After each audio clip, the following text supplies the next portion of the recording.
नमस्कार, आप देख रहे हैं लाइव टीवी समाचार और मैं हूं नेहा आपके साथ। आइए रुक करते हैं आज के बुलेटिन की ओर।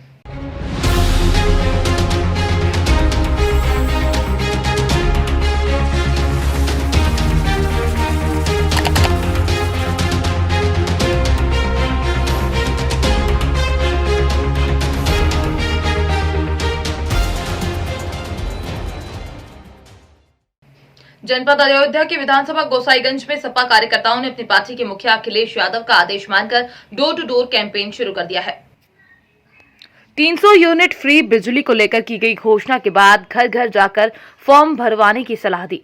समाजवादी पार्टी कार्यकर्ताओं ने रविवार को जनपद अयोध्या के विधानसभा गोसाईगंज के क्षेत्र सालीपुर में समाजवादी विकास विजन और सामाजिक न्याय कार्यक्रम के तहत डोर टू डोर अभियान चलाकर पूर्व सपा सरकार की उपलब्धियों को गिनाया। कार्यक्रम को सफल बनाने में सपा प्रत्याशी अभय सिंह की पत्नी सरिता सिंह, नंदन सिंह, अरुण दुबे, अयोध्या प्रसाद मिश्रा, राजू पांडे, कमलेश मिश्रा, राजकुमार दुबे, अंसार अली, रतिपाल कोरी, सियाराम निषाद, जगदम्बा प्रसाद गौड़ आदि लोग संयुक्त रूप से सालीपुर व अन्य कई गांवों में जनसंपर्क की तथा सपा की नीतियों और उपलब्धियों को गिनाया गया। उन्होंने कहा कि सबका साथ सबका विकास का नारा देकर देश और प्रदेश में सरकार बनाने वाली भाजपा ने वादा खिलाफी कर देश के गरीब किसान, नौजवानों के साथ दलित वर्ग व पिछड़ा वर्ग के लोगों को धोखा दिया है। सरिता सिंह ने कहा कि भाजपा सरकार ने सपा शासन में चलाए गए जन कल्याणकारी योजनाओं को बंद करा दिया है। उन्होंने कहा भाजपा सरकार की नीतियां जन विरोधी हैं। नौजवान बेरोजगार घूम रहे हैं, स्कूलों को बंद करके बच्चों के भविष्य के साथ खिलवाड़ किया जा रहा है। उन्होंने कहा कि समाजवादी पार्टी चुनाव आयोग और आचार संहिता को ध्यान में रखते हुए प्रचार कर रही है, लेकिन बीजेपी पार्टी लगातार कार्यक्रम करके बड़े बड़े काफिलों के साथ कार्यक्रम करके आचार संहिता का उल्लंघन कर रही है, फिर चुनाव आयोग उन पर कार्यवाही नहीं कर रही।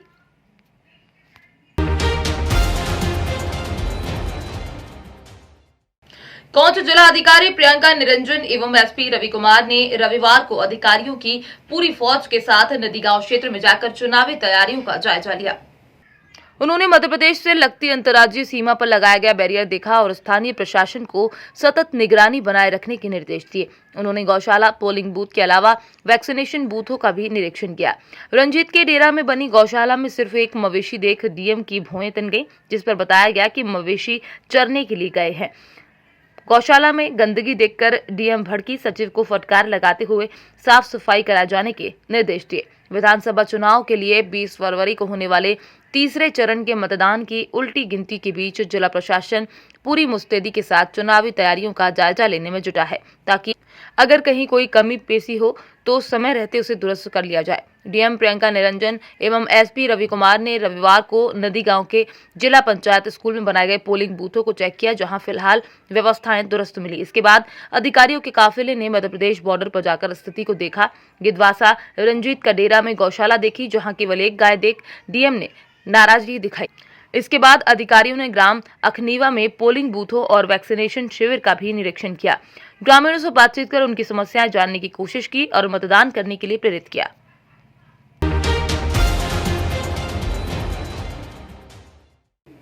कानपुर टाट मिल चौराहे पर दर्दनाक सड़क हादसा हुआ। तेज रफ्तार ई बस ने सड़क से गुजर रहे लोगों को रौंदा। बस से रौंदने के बाद मौके पर 5 लोगों की दर्दनाक मौत हो गई। 1 दर्जन लोग घायल हुए हैं।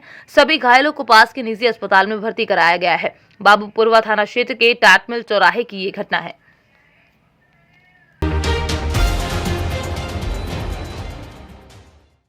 चालीस लीटर शराब के साथ 2 शराब तस्करों को गिरफ्तार किया है। शाहजहांपुर के थाना परोर थाना अध्यक्ष संजय कुमार की पुलिस टीम ने क्षेत्र के गांव धनसिंह नगला से 2 शराब तस्कर प्रेमपाल व रामवीर को 20-20 लीटर अवैध शराब बड़ी मात्रा में लहन के साथ गिरफ्तार किया है तथा लहन को मौके पर ही नष्ट कर दिया गया। दोनों अभियुक्तों पर विधिक कार्यवाही की गई है। गिरफ्तार करने वाली पुलिस टीम में थाना अध्यक्ष संजय कुमार राजपूत, उप निरीक्षक बलराज सिंह, उप निरीक्षक नरेंद्र कुमार शर्मा, कांस्टेबल यतिन कुमार, मोनू कुमार, अभिषेक गिरी, आकाश कुमार मौजूद रहे।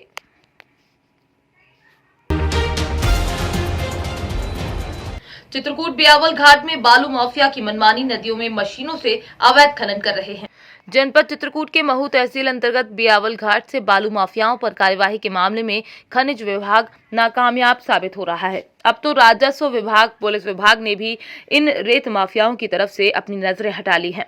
माफिया पर कार्यवाही के मामले में अव्वल रहने वाले ये विभाग इन दिनों निष्क्रिय नजर आ रहे हैं, जिससे मिली भगत की बू आ रही है। जिला मुख्यालय ट्रैफिक चौराहे में ओवरलोड ट्रक नो एंट्री के बाद फिर यातायात प्रभारी की छत्र छाया पर फर्राटे भर रहे हैं। यातायात प्रभारी योगेश कुमार यादव लगातार कई वर्षों से चित्रकूट में अंगद की तरह पैर जमाए खड़े हुए हैं। किसी भी उच्च अधिकारी को इनके ऊपर किसी प्रकार की कोई कार्यवाही करने की हिम्मत नहीं पड़ती। आखिर क्यों, क्या है माजरा, ये तो साहब ही जाने। आए दिन ओवरलोड ट्रक हादसा करते रहते हैं, फिर भी यातायात प्रभारी उन पर अपनी कृपा बनाए हुए हैं। भारत स्वच्छता मिशन के नाम पर भले ही सरकार ने करोड़ों रुपए पानी की तरह बहाए हों, लेकिन जिला मुख्यालय के शत्रुघ्नपुरी के सदर बाजार मोहल्ले में आज भी बजबजाकर नालियां बह रही हैं। मोहल्ले के लोगों ने जिला प्रशासन से लेकर नगरपालिका परिषद के कई चक्कर लगाए, फिर भी कोई सुनवाई नहीं हुई। मोहल्ले के घरों में जहां गंदा पानी भरा है, वहीं गंदगी के चलते बीमारियां फैल रही हैं। उत्तर प्रदेश के जनपद शाहजहांपुर के तहसील कलान के गांव हैदरपुर नदी में ट्रैक्टर व कटर सभी गिर गए और उसके बाद चालक और एक अन्य को सुरक्षित निकाला गया। हैदरपुर घाट पर बनी पेंटर पुल पर बड़ा हादसा होने से बच गया। शनिवार शाम क्षतिग्रस्त पुल के ऊपर से गुजर रहा ट्रैक्टर कटर रामगंगा नदी में समा गया। चालक और एक अन्य को रामगंगा में डूबने से बचा लिया। बताया जा रहा है कि बदायूं के थाना हजरतपुर के थाना क्षेत्र के गांव बमनपुरा गांव के राम सिंह अपना ट्रैक्टर व कटर लेकर जलालाबाद के गांव चचुआपुर जा रहे थे। लगभग शाम 6 बजे के तहत पुल पर ट्रैक्टर कटर लेकर निकल रहे थे। अचानक ट्रैक्टर और कटर रामगंगा नदी गहरे पानी में जा गिरा। ट्रैक्टर चला रहे राम सिंह व अन्य नदी में डूबने लगे। आसपास खेतों में काम कर रहे ग्रामीणों ने दौड़कर किसी तरह बाहर निकाला। उधर ग्रामीणों में भारी आक्रोश है। एक सप्ताह पहले भी पेंटर पुल पर काम हुआ था, हो सकता था बड़ा हादसा।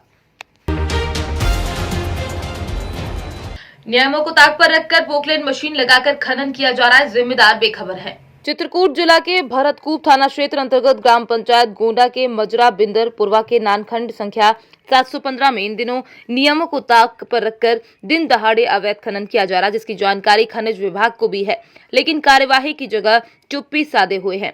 बताया जा रहा है कि खान सुरक्षा निदेशक बिना परमिशन के ही मुरम की खदान में पोकलेन मशीन गरज रही है, जिससे स्थानीय क्षेत्रों में पर्यावरण प्रदूषण का भी खतरा मंडराने लगा है। लेकिन कार्यवाही करे तो कौन करे, क्योंकि जिस जिले के जांच अधिकारी ही नियमों को ताक पर रखे कार्य कर रहे हो, तो खनिज माफियाओं का सक्रिय होना आम बात है। सूत्रों के हवाले से खबर मिलती है कि संबंधित क्षेत्र में नियम कायदों को ताक पर रखकर पोकलेन मशीन लगाकर बिना अनुमति लिए ही लगातार खनन किया जा रहा है। स्थानीय लोगों द्वारा खनिज विभाग को भी सूचना दी जाती है, तो खनिज विभाग संबंधित स्थान पर पहुंचने से पहले ही लोगों को सूचना दे देता है, जिससे मौके से कोई भी मशीन नहीं मिलते, जिससे स्पष्ट होता है कि खनिज माफियाओं के साथ साथ अवैध रूप से खनन करने वाले लोगों की पैठ इतनी मजबूत है कि जिले के किसी अधिकारी से डरने की खनिज माफियाओं को आवश्यकता नहीं पड़ती। वहीं अब देखना यह है कि आखिर नियमों को ताक पर रखकर कब तक पहाड़ों में पोकलेन मशीन लगाकर अवैध रूप से मुरम खनन किया जाता रहेगा या फिर कोई कार्यवाही होगी। भारत सरकार के दिशा निर्देशों के अनुपालन में रविवार को पूर्वाह्न 11 बजे जनपद के सभी कार्यालयों में भारत के स्वतंत्रता संग्राम में अपने प्राणों की आहुति देने वाले अमर शहीदों को स्मृति में 2 मिनट का मौन रखकर स्वतंत्रता संग्राम सेनानियों को श्रद्धांजलि दी गई।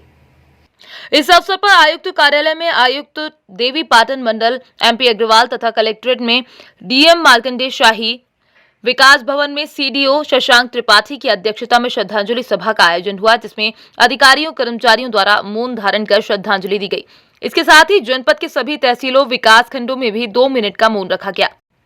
इस अवसर पर आयुक्त कार्यालय में अपर आयुक्त RC शर्मा सहित अन्य अधिकारी कर्मचारी, कलेक्ट्रेट में CRO जयनाथ यादव, अपर जिला अधिकारी सुरेश कुमार सोनी, नगर मजिस्ट्रेट अर्पित गुप्ता, प्रशासनिक अधिकारी नईम अहमद और अन्य अधिकारी कर्मचारी मौजूद रहे।